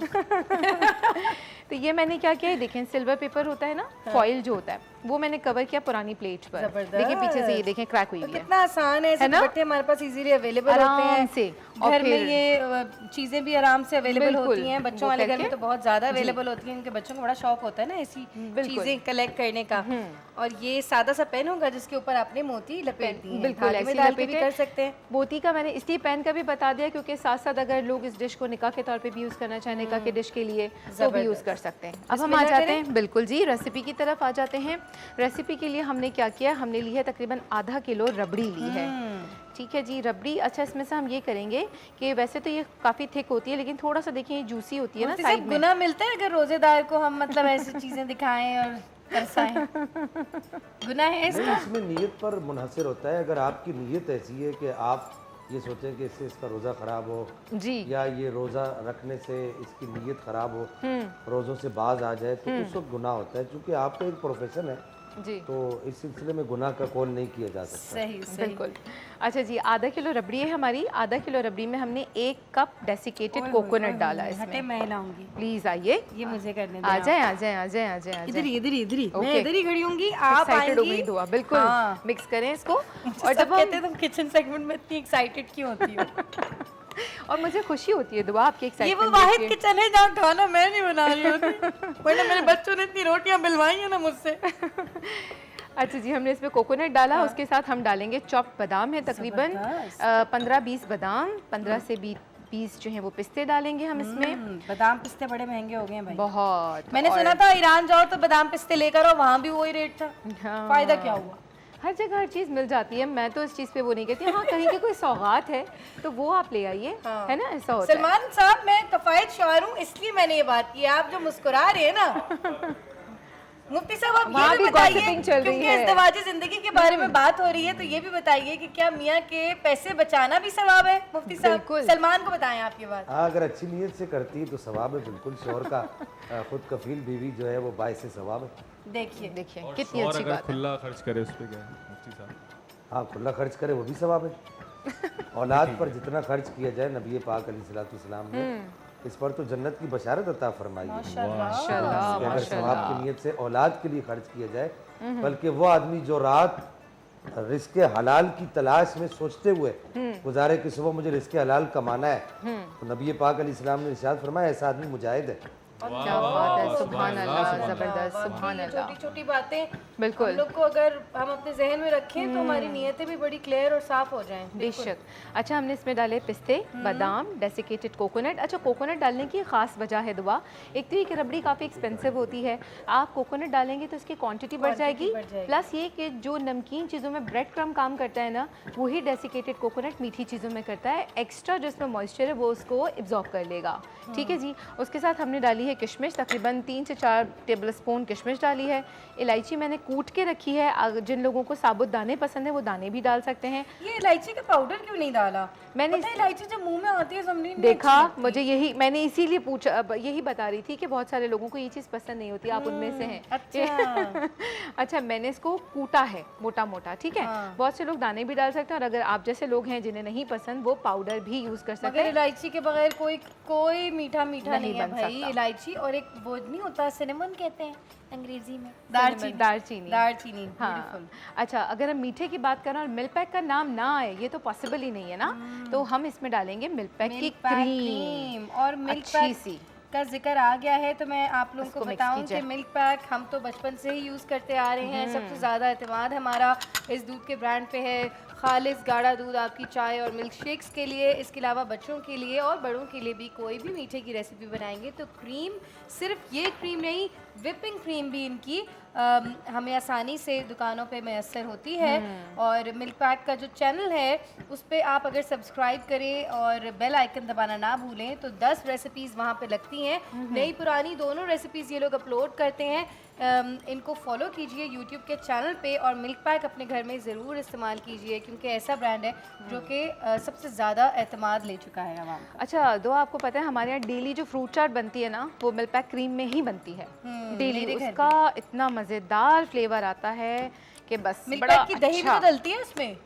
अच्छा, फ्रूट चाट में? अरे समरीन, वो चना चाट में डालती हूँ मैं। नहीं नहीं नहीं नहीं नहीं, फ्रूट चाट में नहीं नहीं नहीं नहीं, वो हम लोग बनाते हैं आधी दही आधी क्रीम, दोनों मिल्क पैक की, चीनी और वो 1 पिंच ऑफ सॉल्ट और काली मिर्च और क्रीम वाली फ्रूट चाट। ओह ज़बरदस्त, मज़ेदार।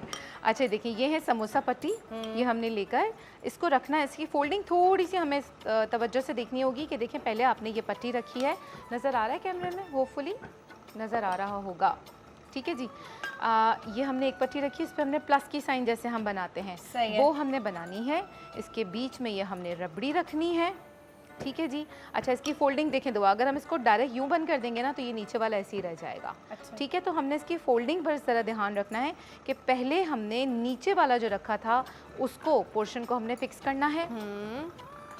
उसके बाद हमने जो है फिर हमने इस पे ये लई लगानी है, लोई नहीं दे। सही है ना, याद है ना उस दिन वाली बात? याद है, सब सीख रही हूँ। अच्छा जी, हमने यहाँ पे लई लगाई। मैं के ना बड़ा आदमी बनूंगी बड़ा आदमी। सही। ठीक है जी, फिर हमने इसको दूसरी साइड से बंद करना है, अच्छी तरह दबा के बंद करना है पीछे तक फोल्ड करके, और फिर हमने इसके ये वाले एजेस पे लगाना है। समरीन इतने में एक जो है वो समोसा बना भी चुकी हैं और मेरी अभी तक फिलिंग ही नहीं हुई। रेसिंग हो रही है दुआ और समरीन की आज, राइट? सही बात है, बच्चे यही करते हैं ना, छोटे बच्चे। अच्छा जी, इसको फोल्डिंग करके ये देखें, बिल्कुल ऐसे कर दिया, बस देखें, हाँ ये उठा के देखें, बस ठीक है, परफेक्ट परफेक्ट। अब इसको लई लगा दूं? बिल्कुल जी, बिल्कुल लई लगाइए और हम ये बना के रखते जाते हैं। और मिल्क पैक का मक्खन भी, मक्खन लगाने से मुझे याद आया, मक्खन, अगर आपको किसी को मक्खन लगाना हो और अपनी नौकरी में चाहिए हो प्रमोशन, तो आप यूज कर सकते हैं मिल्क पैक का मक्खन। ज़बरदस्त। ठीक है जी, ये हो गया। ओके, अब मेरी और दुआ की हो रही है यहाँ रेसिंग।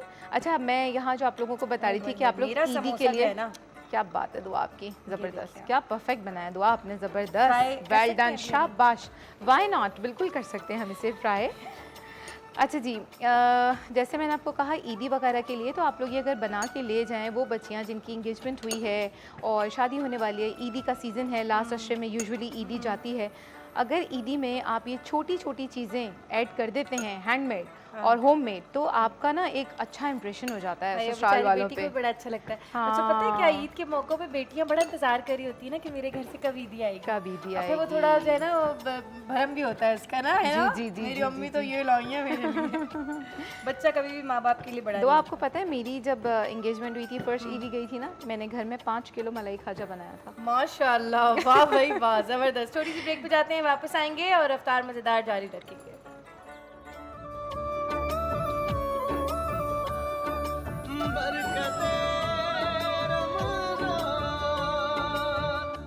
बरकत रमज़ान में अफ्तार मज़ेदार भी चल रहा है और शेफ़ समरीन जो हैं वो बना रही हैं मज़ेदार रबड़ी पार्सल। रबड़ी पार्सल्स। समरीन कहाँ तक पहुँचे हैं? बस ऑलमोस्ट होने वाले हैं, फ्राइंग पर है, लास्ट ये दिखा देगा कैमरा। ये देख लीजिए। और कितना फ्राइंग टाइम कितना है इसमें? इसका फ्राइंग टाइम 4 to 5 मिनट्स। वही वाली बात कि फ्लेम आपका इसका मीडियम रहेगा, बहुत हाई फ्लेम पे इसको हमें फ्राई नहीं करना। लेकिन जब हम इसको डालें तो हमें ये ध्यान रखना है कि ऑयल हमारा ज़्यादा ठंडा नहीं होना चाहिए, क्योंकि फिर वो ऑयल जो इसमें एब्जॉर्ब हो जाता है अंदर, और वो चीज़ फिर ना अच्छी नहीं लगती है जब इसमें ऑयल चला जाता है। पहली बार खाऊंगी कि मीठा जो है वो नमकीन में नमकीन में तो नहीं, एक्चुअली फ्राइड मीठा इस तरह का ना, समोसा टाइप है ना। आपने कभी फ्राइड आइसक्रीम खाई है? हाँ खाया। I am not fond of sweets, मुझे मीठा अच्छा। का इतना वो नहीं है, मतलब ठंडा वाला मीठा जो होता है ना, जी जी, वो नहीं मुझे अच्छा लगता है। वो जो एक वो नहीं होता गरम वाला, हाँ वो जो लावा होता है, लावा अंदर से केक, चॉकलेट निकल रही होती है। ओए होए होए। बस तो फिर किसी दिन आप लोगों को खिलाते हैं सिजलिंग ब्राउनी आइसक्रीम। खाना कल भी आपने वादा किया था चरगेगा। वो आपा ने कहा ना, आपा की वजह से रुक गए, खिलाऊंगी। अच्छा, हाँ, वो हाँ, हाँ, क्यू में है, सही, डोंट सही, वरी। सही, सही। वो हमारे मेन्यू में मैंने ऐड अच्छा, कर लिया। एक तो नुकसान हो गया होगा आज, क्या? हमारा तेल मीठा हो गया होगा और कल ये इस्तेमाल नहीं हो नहीं सकेगा। नहीं नहीं नहीं, अब अब आप उसको देखें, सेव कर लेंगी। एक और बात बताऊं आपको, नमकीन चीज़ में मीठा नहीं फ्राई कर सकते आप। वो सेवरी चीज़ होती है ना, उसका नमकीन टेस्ट होता है। लेकिन अगर मीठा है तो उसमें आप नमकीन फ्राई कर लें आराम से। पक्का? हाँ हाँ, हम डैम श्योर मीठा अबाउट टेस्ट तो नहीं आए इट। तो मैं तो नो इतना तेल नेवर। जो है फ्रिज में संभाल के। नहीं, और तेल को फ्रिज में रखने की जरूरत नहीं होती दुआ, इसको रूम टेम्परेचर पे रखिए आप। अच्छा, तेल को कभी मैंने भी कहीं नहीं पढ़ा रखते था फ्रिज कि में। इसको फ्रिज में रखें तो खराब नहीं होता। और फ्राइंग के लिए प्लीज़ कोशिश करें, एक और टिप देती चलूँ, यहाँ भी फ्राइंग की बात निकली तो मुझे याद आया आपसे शेयर करूँ कि जब आप कोई चीज़ फ्राई कर रहे होते हैं ना डेली बेसिस पे, ऑब्वियसली रमज़ान मुबारक में कुछ ना कुछ फ्राई हो रहा होता है, तो कोशिश करें मैक्सिमम 3 to 4 डेज़ के बाद उस ऑयल को आप रख लें निकाल कर, और उसको फिर कुकिंग में इस्तेमाल कर लें जो सालन बन रहा है। अच्छा, मैं पता है क्या करती हूँ समरीन, मैंने जैसे ये पड़ा हुआ है ना जी। वो, कढ़ाई जी, कढ़ाई जी। में जो तेल होता है ना, जी, जी। मैं खाना बनाती हूँ तो उस कढ़ाई का तेल निकाल के खाना बना लेती हूँ। यही कह रही हूँ daily। ना, खाने में यूज़ कर लें, बिल्कुल। Daily, हाँ। वो असल में होता बहुत ज़्यादा, अब इतना है एक दफ़ा में इतना तो ऑयल नहीं यूज़ होगा हाँ ना, मगर थोड़ा थोड़ा निकलता थोड़ा रहेगा ना थोड़ा, daily, exactly, तो बिल्कुल। खत्म हो जाएगा। फिर हम बिल्कुल जी, fresh use बिल्कुल, करेंगे। बिल्कुल, बिल्कुल, कश्मीर बिल्कुल। कुकिंग ऑयल है ना। अच्छा, ये बड़ा लाइट होता है इसका फ्लेवर, आपको हाँ। ये खा कर ना नहीं, आपको मैंने देखा है भारीपन नहीं कश्मीर- लगता, हाँ, है ना? कश्मीर में जो चीज़ें फ्राई हुई होती हैं वो खा के आपको भारीपन नहीं लगता। और हमारे साथ जो है वो रिफान कस्टर्ड भी है। कस्टर्ड और जेली जो है वो बच्चों की फेवरेट होती है। डेली अगर हम चाहते हैं कि हमारे बच्चों की ग़िज़ा में दूध का शुमार हो तो हम कस्टर्ड बना के दे सकते हैं, और ऊपर सजावट के लिए उसमें जेली इस्तेमाल कर सकते हैं। अच्छा, मज़े की बात बताऊँ, आप लोग रबड़ी के साथ भी कस्टर्ड ऐड कर सकते हैं, बना हुआ कस्टर्ड इसमें, लेकिन थोड़ा सा थिक उसकी जैसे आपने कंसिस्टेंसी पहले हो। सिखाया था। बिल्कुल, जो मैंने थिक सही, वाला सिखाया सही। था ना, वो वाला अल्लाह, लेकर। मैं थोड़ी देर के लिए सोच रही थी कि ये क्या मैं किनौर की केचप के साथ खाऊंगी, मगर मैंने कहा नहीं ये मीठा है। किनौर की केचप जो है ये भी हम सालों से इस्तेमाल कर रहे हैं, और हमारे Best डेली brand यूज़ हो रहा है डेली आजकल। यूज़ हो रहा है। हमारे यहाँ तो डेली हमारे सेट पे यूज़ हो रहा है। इस केचप का टेस्ट ही कुछ स्पेशल है, कुछ अलग है। और ये जो चिकन क्यूब्स हैं, ये आप किसी भी खाने में डाल दें तो दाल में भी लोग इस्तेमाल करते हैं चिकन क्यूब्स। बिल्कुल स्पेशल सा फ्लेवर आ जाता है चिकन वाला, बाहर वाला रेस्टोरेंट्स वाला, तो बच्चे बड़े शौक से खा लेते हैं, क्योंकि बच्चों को खिलाना भी तो एक अजाब होता है ना, है ना? जी। अच्छा, बच्चों को खिलाना इतना मुश्किल काम नहीं है, बहुत सारी माएँ कहती हैं बड़ा मुश्किल काम है, but I don't think so कि इट्स अ बिग डील। बच्चे बर्गर खाना चाहते हैं, सब्जी नहीं खाना चाहते, अब सब्जियों को बॉईल करके मैश करें, उनके कबाब बनाएं, बोले ये लो खाओ बर्गर। जबरदस्त जबरदस्त, ठीक है। अच्छा, मेरे बच्चे खाने में बिल्कुल भी तंग नहीं करते। मैंने एक चीज सीखी थी और मैं माओ को ये टोटका बोलने बताऊंगी कि बच्चों को ना कभी ना ठुसाएं। बच्चों की जिंदगी में ऐसे दिन होते हैं, उम्र में ऐसी वक्त होते हैं जिनमें वो खाता है, उसके जिस्म को ज़रूरत होती है, उसको भूख लगती है। जब ग्रोथ वाले डेज नहीं चल रहे, उसके जिस्म को ज़रूरत नहीं है, उसको भूख नहीं लगेगी, वो नहीं खाएगा। उन दिनों में उसके साथ अगर आपने ज़बरदस्ती उसके साथ की तो उसकी साइकोलॉजी में ये चीज़ आ जाएगी कि खाना जो है ना, इससे कोई लड़ाई झगड़े वाला सीन है। तो बच्चा खाता है, खाने दें, नहीं खाता ज़ोर ज़बरदस्ती किसी चीज़ पे ना करें। दूसरी चीज़ मैंने ये की थी कि मैं सामने रख देती थी, मैं कहती थी गंद डाल, जितना गंद डालना है डाल। वो बच्चा यूँ चूसता था, फेंकता था, गंद मचाता था। अब हुआ ये कि वो खुद खाते हैं मेरे बच्चे को, मुझे बिठा के वो बेटा मुँह खोलो नहीं करना पड़ता, बहुत आसानी से खा लेते हैं। अच्छा, एक और चीज़, बच्चे फ्रूट्स खाने में भी बहुत तंग करते हैं ना, फ्रूट नहीं खाते, तो उसके लिए क्या करें, ये जो बारबेक्यू स्टिक्स होती है ना, शाशलिक स्टिक्स, स्क्यूवर्स, वो लें। वो लेने के बाद आप फ्रूट्स को क्यूब में काटें, वेफर्स क्यूब में काटें, और चॉकलेट बार आप उसको स्क्यूवर में, जैसे चिकन स्टिक्स बनती हैं, एक आपने बनाना का पीस डाला, एक वेफर, एक खरबूजा, जितने फ्रूट्स हैं वो डालें, बड़ी वाली स्क्यूवर ले लें और चॉकलेट डालें, रख दें बच्चों के सामने, ये लो बेटा खाओ। हाँ, इस तरह से, ठीक है जी। अच्छा, ये भी लगाने का तरीका बता दो। सिल्वर पेपर बहुत सारे लोगों को होता है हाथ में चिपक रहा है, हम उसको कैसे हैंडल करें? तो देखिए इसके साथ हर बात पे एक बात, अब तो मैंने सुना ये भी असली नहीं होता चांदी। देखें आजकल क्या चीज़ असली है दुआ, मुझे ये बताइए, है ना? तो ये कि यू नेवर नो, इवन बड़े बड़े स्टोर्स, बड़े बड़े मार्ट्स पे जो है चीज़ें आपको नहीं पता कि वो कहाँ से आ रही हैं और किस तरह से आ रही हैं। मैं नाम नहीं लेना चाहूँगी।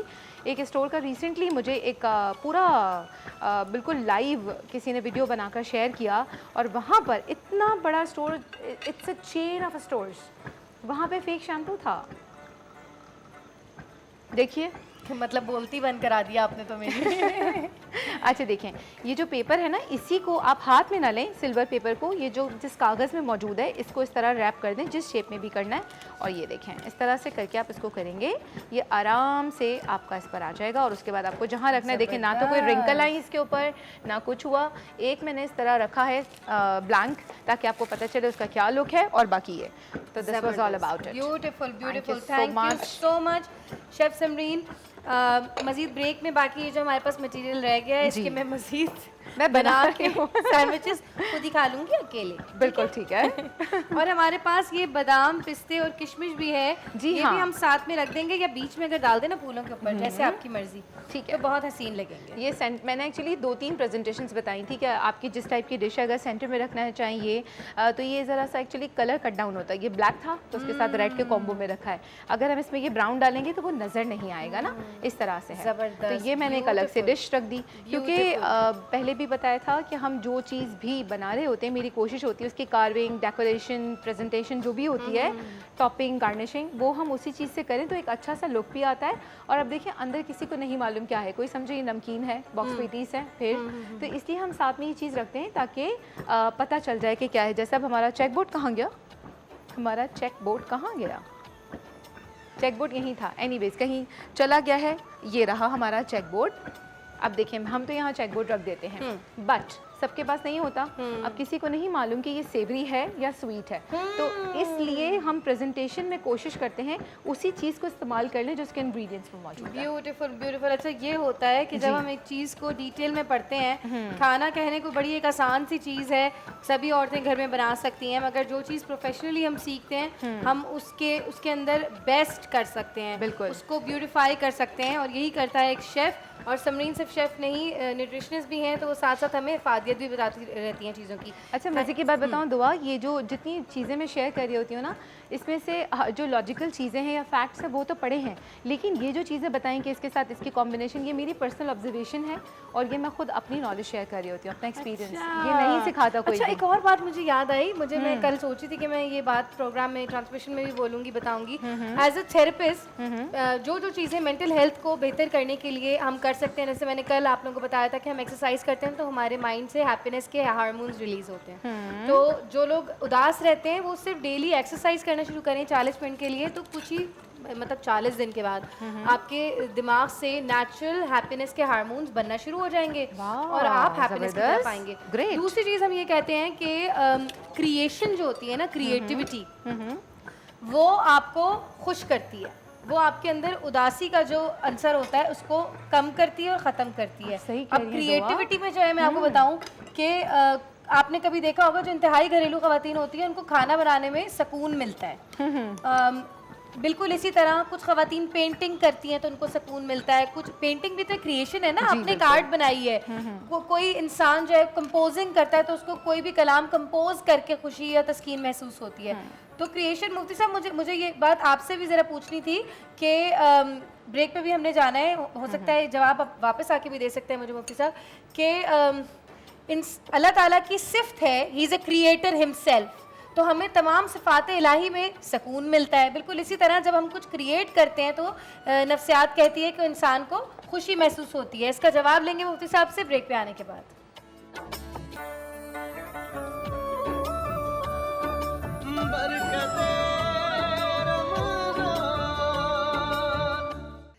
अस्सलाम वालेकुम जी, बरकत रमज़ान में हमारी इफ्तार बन चुकी है, आज का मेन्यू बन चुका है और समरीन भी हमारे साथ मौजूद है। आज जनाब मौजू है उम्महातुल मोमिनीन के हवाले से, और मैं अपनी मुफ्ती साहब से सवाल करूँगी कि मुफ्ती साहब जैसे हम बीबी आयशा रज़ी अल्लाह ताला अन्हु का जिक्र करते हैं तो हमें मालूम होता है कि उनकी उम्र मुबारक जो थी वो काफ़ी कम थी।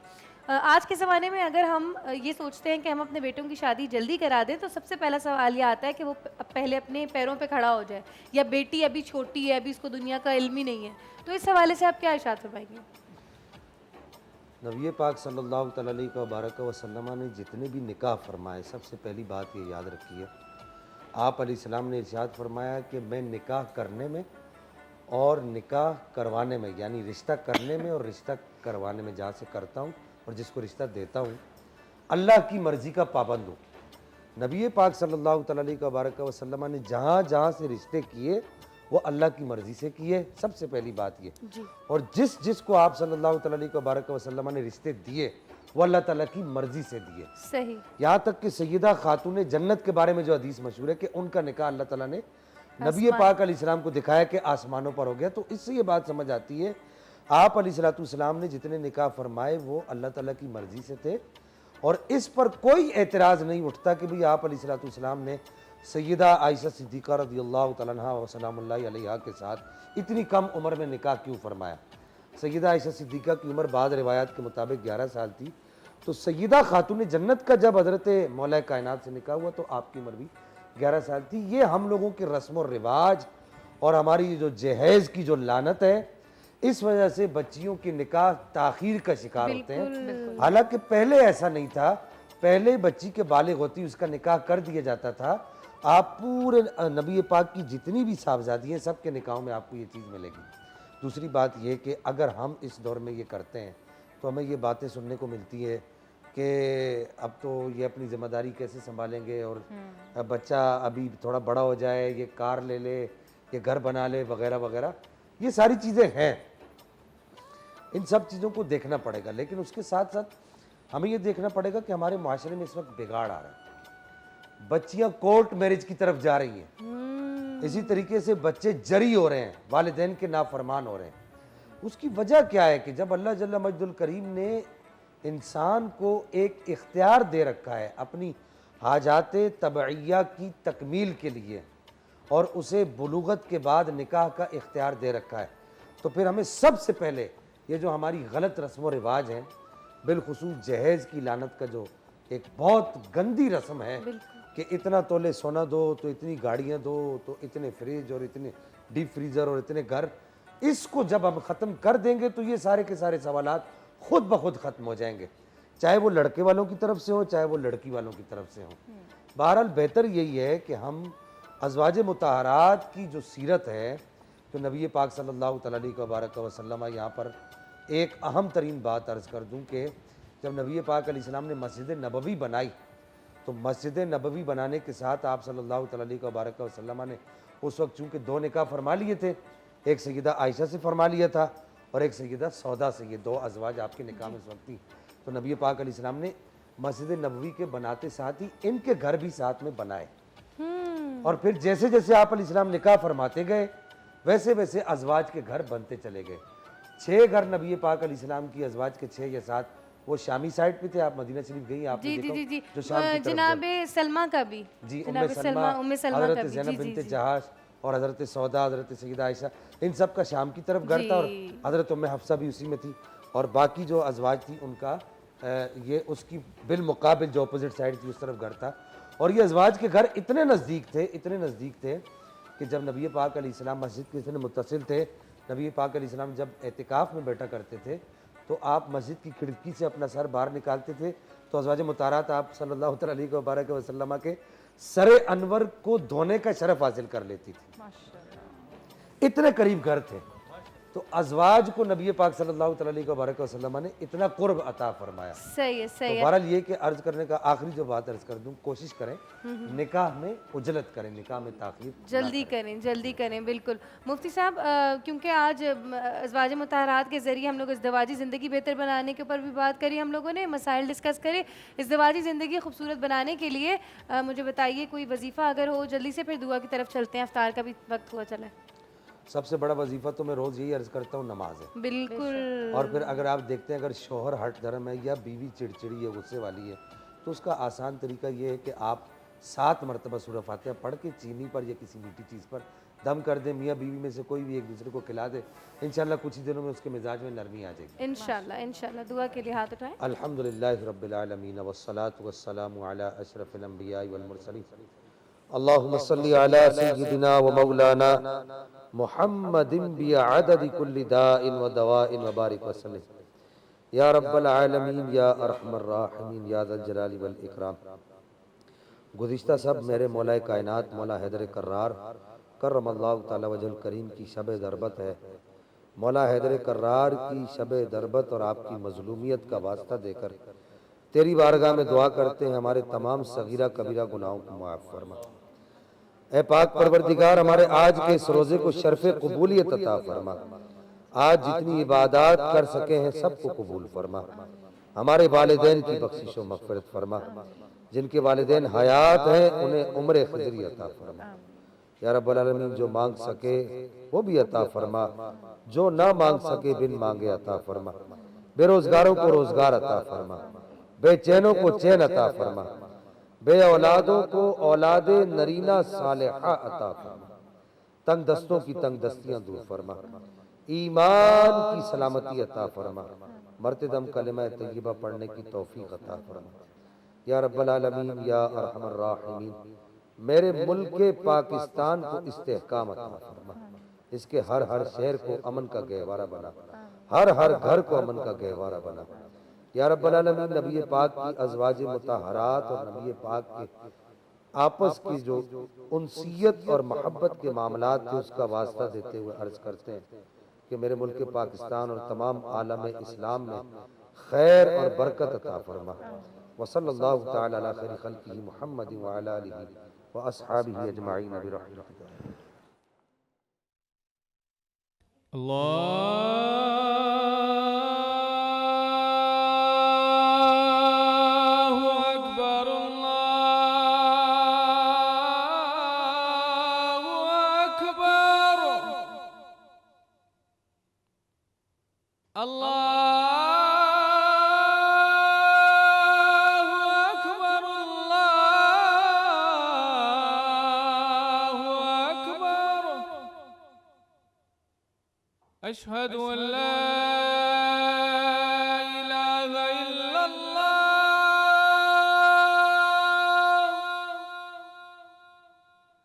अशहदु अन ला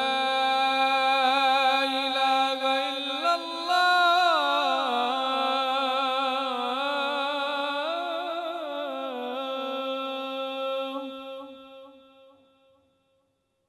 अशहदु अन्न मुहम्मदर रसूलुल्लाह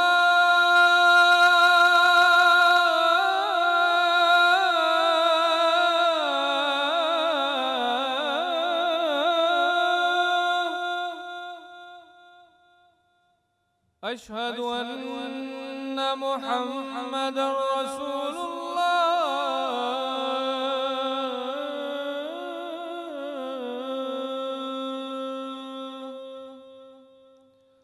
हय्या अला सलाह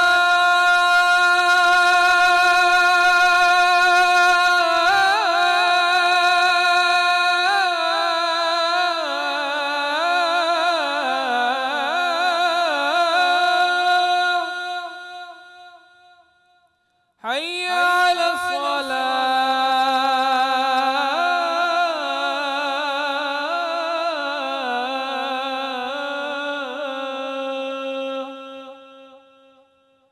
हय्या अलल फलाह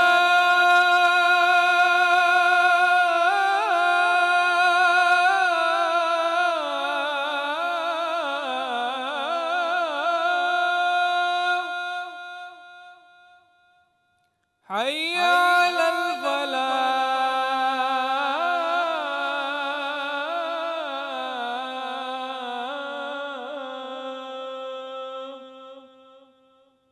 अल्लाहु अकबर अल्लाहु अकबर ला इलाहा इल्लल्लाह।